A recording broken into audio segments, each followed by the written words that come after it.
How do we pull out of this skid with a lot of rate pressure? Also looking at the dollar right now, moving about 2% higher over the last month, and some technical indicators showing the Golden Cross that we could see an even higher move higher for the dollar.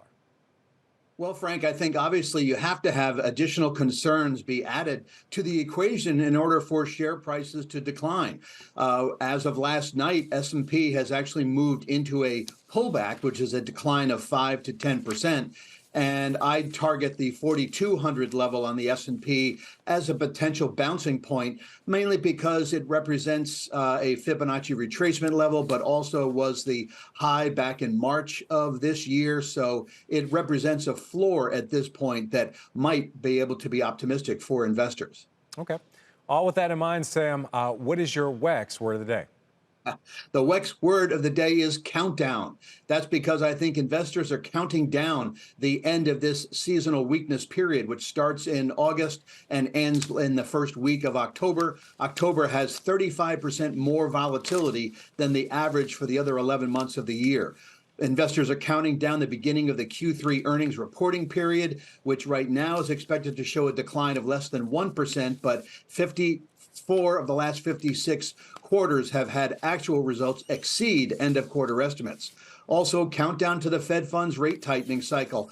Major central banks around the globe have ended, or at least signaled that they're ending their rate tightening program, and investors are counting down when the Fed will do the same as well. And then finally, traditionally, markets bounce once the Fed has paused, and investors anticipate the next move, which would be a cut in rates. You know, when you said countdown, I thought you were actually looking at the potential government shutdown. Concerned about that. We actually had a guest on earlier this week that the shutdowns don't actually hurt the markets. They actually get a bounce from it, but worried that this might be a different environment when we see things like the U.S. credit rating downgraded and other big macro things impacting the U.S. right now.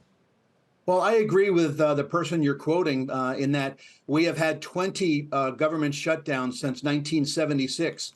In the week before the shutdown, the average change was a minus 0.4% for the S&P. On the day of the shutdown, it was a gain of 0.1%. Basically, it's more of a concern for tourists than it is for traders. All right. I also want to get to your pick of the day. It actually plays off the rising rates we're seeing. It's an ETF, ticker GCOW. Explain why that's a great play today.